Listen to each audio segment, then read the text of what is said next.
এখানে একটা এখানে একটা গাছ আমি দেখাই। এই গাছটি দেখুন, এটি পেয়ারা গাছ। অবস্থা দেখুন গাছটার, পাতা একদম নেই। গাছটা আমি কাটিং করে দিয়েছিলাম অনেক আগেই, কিন্তু নতুন পাতা একদমই বার হওয়ার কোনো চান্স নেই। আমরা সবাই বলি না, গাছের কাটিং করা খুবই প্রয়োজন। ভালোভাবে বুঝুন বিষয়টা। গাছের কিন্তু একদম পাতা নেই। এই অবস্থায় গাছটি একটু ঝাঁকড়ালো ছিল, আমি তুলে একটা জায়গায় বসিয়েছিলাম, কিন্তু গাছের দেখুন কাটিং করা সত্ত্বেও গাছের নতুন কোনো ব্রাঞ্চ বার হয়নি। দীর্ঘ 1.5 থেকে 2 মাস হয়ে গিয়েছে গাছটির নতুন কোনো ব্রাঞ্চ বার হয়নি। গাছটির অবস্থা দেখুন, এতে কিন্তু মানে মারাত্মক পরিমাণে কিন্তু ফাঙ্গাস লেগেছে গাছে, মানে যার ফলে গাছটি কিন্তু বোঝা যাচ্ছে না এখানে কিন্তু কোনো কচি পাতাও নেই। আর আমি দেখাচ্ছি গাছটা কোন জায়গায় ছিল। আমার অনেক কষ্ট হয়েছে গাছটা তুলতে। গাছটা এই জায়গায় ছিল, এই জায়গায় দেখুন।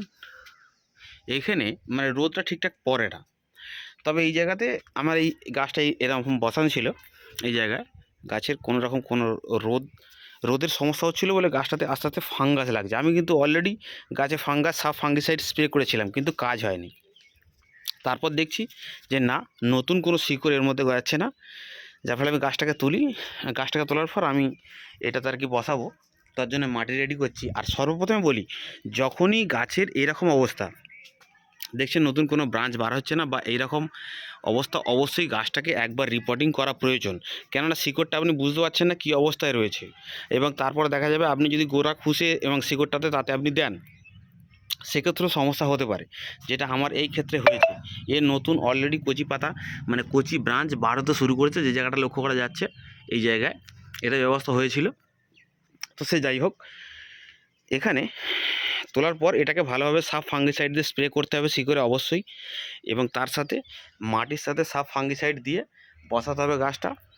আর এরপর অবশ্যই একবার এই গাছেতে কীটনাশক প্রয়োগ করতে হবে, যার ফলে গাছটি বাঁচবে। আর আরেকটা জিনিস, এই শিকড়ের কিন্তু নতুন যেরকম সাব ফাঙ্গিসাইড দিয়ে গাছটা আমি বসাচ্ছি এবং সাব ফাঙ্গিসাইড স্প্রে করার পর তারপরে আমি গাছটা রোপণ করব, তার সাথে আরও একটা জিনিস, নতুন শিকড়ের যে পরিচালনার জন্য নতুন শিকড় আর কি যাতে হবে, তার জন্যে অবশ্যই হরমোন দিতে হবে গাছে।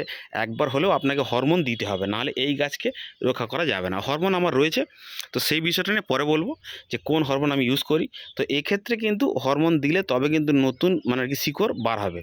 মানে যেটা আমরা কলম কাটি, যে আর কি হরমোন লাগানো হয় খুব দ্রুত আর কি শিকড় মানে বার হওয়ার জন্য, সেটা কিন্তু এখানে দিতে হবে। তাহলে কিন্তু এই গাছটা আগামী গরমে বা এরপর দেখা যাবে আস্তে আস্তে কচি পাতা বার হতে শুরু করবে। তো এই বলার ছিল। তো বন্ধুরা, আশা করি এরকম হলে সিচুয়েশান হলে অবশ্যই এই জিনিসটা করবেন। টাটা, বাই বাই বন্ধুরা।